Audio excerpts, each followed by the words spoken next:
मधुबन के बाबा,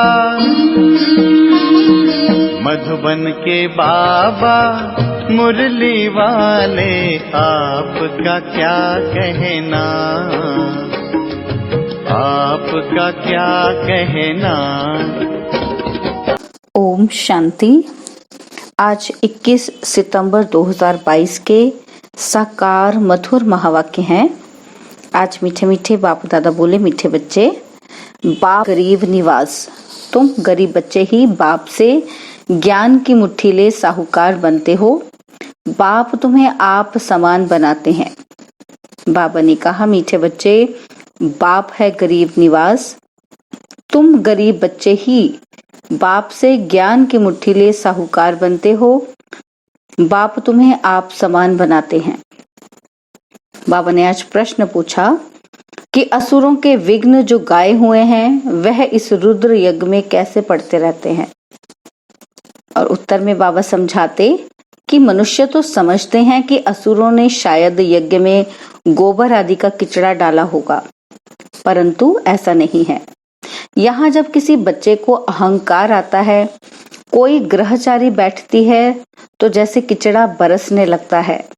क्रोध में आकर मुख से जो फालतू बोल बोलते हैं, यही इस रुद्र यज्ञ में बहुत बड़ा विघ्न डालते हैं।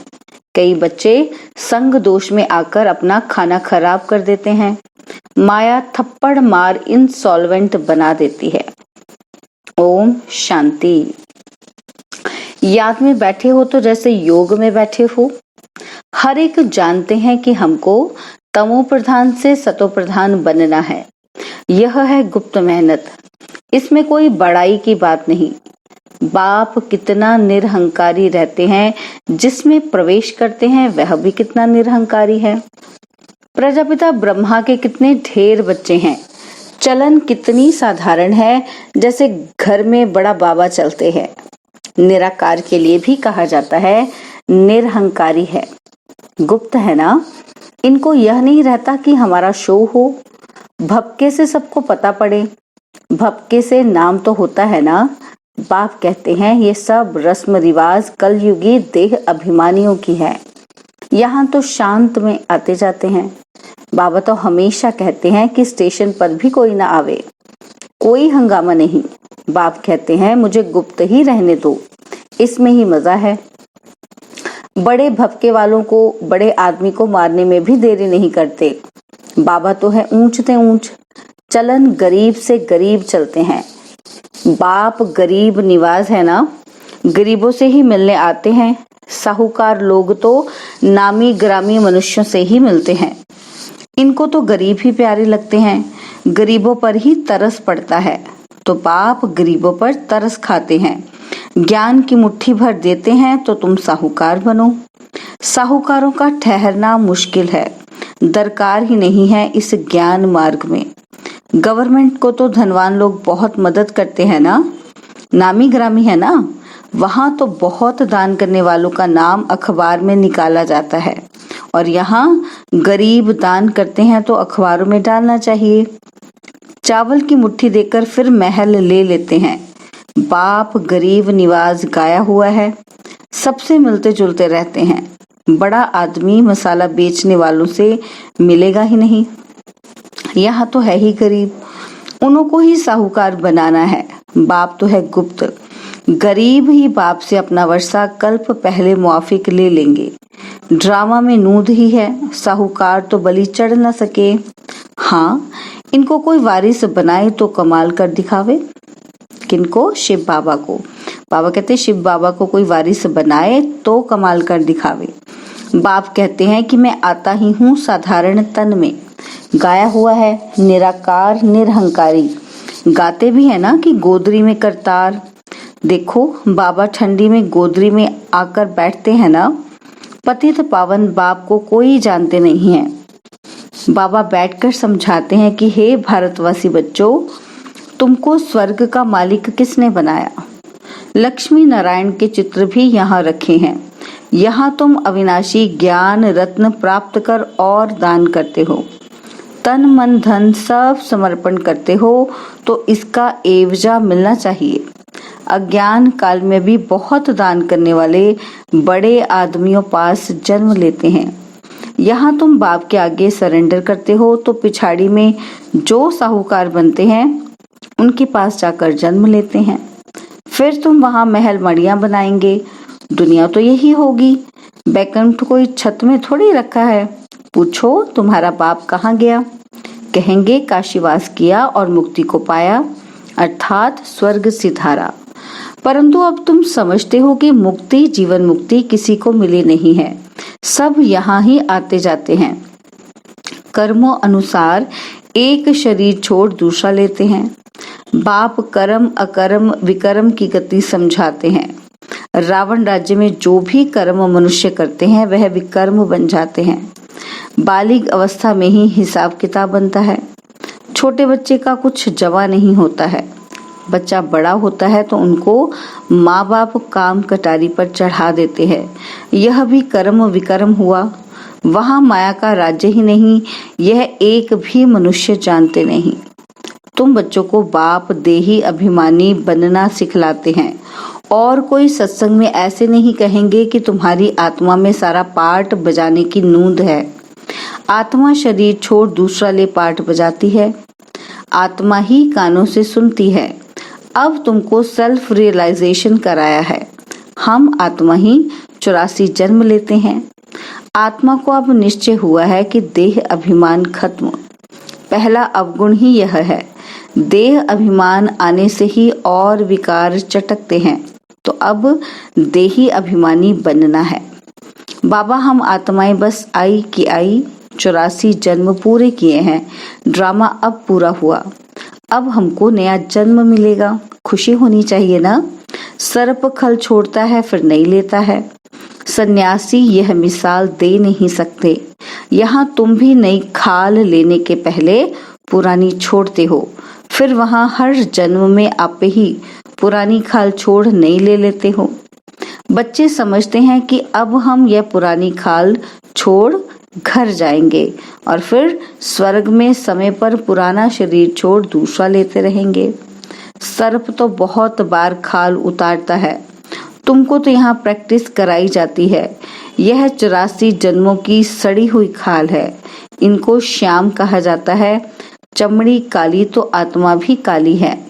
सोना 24 कैरेट होता है तो जेवर भी ऐसे बनते हैं। आगे खाद डालने का कायदा नहीं था। सच्चा सोना चलता था। यह गिन्नी आदि विलायत से निकली है। विलायत में सच्ची मोहरें बनती नहीं। यहाँ ही सच्चे सोने की मोहरें थी। अब तो सब महंगा हो गया है। सोने में खाद डालनी ही है। तुम्हारे दिल में गुप्त खुशी है कि हम तो जाकर सोने के महल बनाएंगे। जैसे यहाँ पत्थरों की दीवार है वहाँ सोने की दीवार होगी। हम पारस बुद्धि बनते हैं तो महल भी सोने के बनाते हैं। पुराना सब खलास हो जाएगा। इस ड्रामा को बड़ा युक्ति से समझना होता है। नई दुनिया में सब कुछ नया होता है। ये कितनी सहज बातें हैं। अच्छा, यह भी समझ में ना आए तो बाप को बड़े प्यार से याद करो। इसलिए ये सब महीन बातें बाबा ने देर से समझाई हैं। शुरू में सहज तोतली बातें सुनाते थे। ऐसे थोड़े कहेंगे कि बाबा ने ये सब पहले क्यों नहीं सुनाया कि आत्मा इतनी छोटी है। ड्रामा अनुसार जो कुछ पास हुआ कल्प पहले मुआफिक जैसे समझाया था ऐसे समझा रहे हैं। मनुष्य इस ड्रामा के बंधन में बांधा हुआ है। कल्प बाद ही फिर ऐसे समझा रहे हैं। फिर भी ऐसे ही समझाएंगे। बहुत बच्चे साधारण रूप देख मूंझते हैं, उल्टा बोलने लग पड़ते हैं। अच्छे अच्छे बच्चे उनको भी माया चमाट मार देती है। समझते हैं बस जो कुछ है निराकार ही है। सो तो ठीक है ना। निराकार नहीं होता तो हम तुम कैसे होते। परंतु निराकार को तो रथ जरूर चाहिए ना। रथ बिगर क्या करेंगे। शिव बाबा क्या करेगा। रथ में आए तब तो तुम उनसे मिलेंगे। तुम ही से सुनूं, तुम ही से बैठूं, तो रथ जरूर चाहिए ना।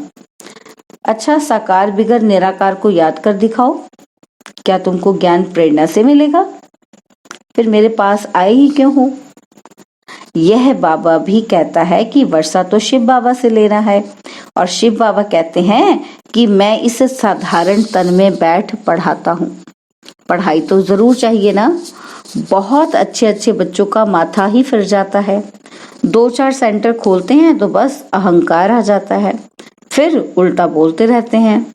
फिर कभी बुद्धि में आ भी जाता है कि हमने ठीक नहीं कहा, फिर पश्चाताप करते हैं। बाबा कहते हैं कि मैं साकार बिगर कैसे समझाऊंगा, इसमें प्रेरणा की तो बात ही नहीं। मैं टीचर के रूप में बैठता हूँ, गरीबों पर माथा मारते हैं, गरीबों को ही दान करना चाहिए। कोई भी बात समझ में ना आए तो बोलो अच्छा बाबा से पूछ कर बताएंगे, क्योंकि ज्ञान की अभी बहुत मार्जिन है, आगे चलकर समझते जाएंगे। दिन प्रतिदिन तुम नई नई पॉइंट्स सुनते रहेंगे। तुम बच्चों को तो बिल्कुल ही निरअहंकारी बनकर रहना है। अहंकार आने से ही फिर सारा किचड़ा बाहर निकल आता है। किचड़े की जैसे वर्षा होती है। कहते भी हैं रुद्र यज्ञ में असुरों का किचड़ा पड़ा, वह समझते हैं शायद गोबर आदि डालते होंगे। सचमुच यह गोबर है। फालतू बोलने लग पड़ते हैं, क्रोध आदि करते ये जैसे गोबर डालते हैं। चलते चलते किसी की ग्रहचारी बैठती है तो छटेले बन जाते हैं। माया थप्पड़ मार एकदम इंसॉल्वेंट बना देती है। कमाई में ग्रहचारी होती है ना, तब तो कहते हैं कि आश्चर्यवत सुनंती संग दोष में आकर अपना खाना खराब कर देते हैं। बाप कहते हैं बहुत खबरदार रहना है, संग तारे कुसंग बोरे। बाबा बिल्कुल मना कर देते हैं। बड़े आदमी के दुश्मन बहुत बन पड़ते हैं। यहाँ फिर विष का खाना ना मिलने से कामेशु क्रोधेशु बन पड़ते हैं।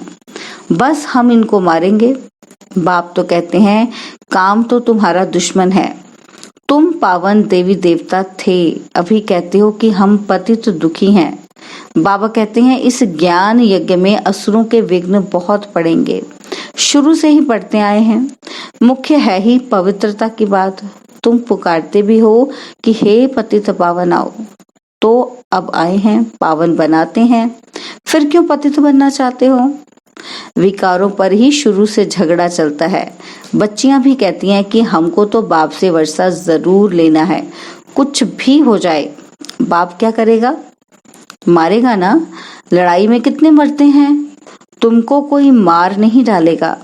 हाँ, सहन जरूर करना पड़ता है, इसमें महावीरता चाहिए।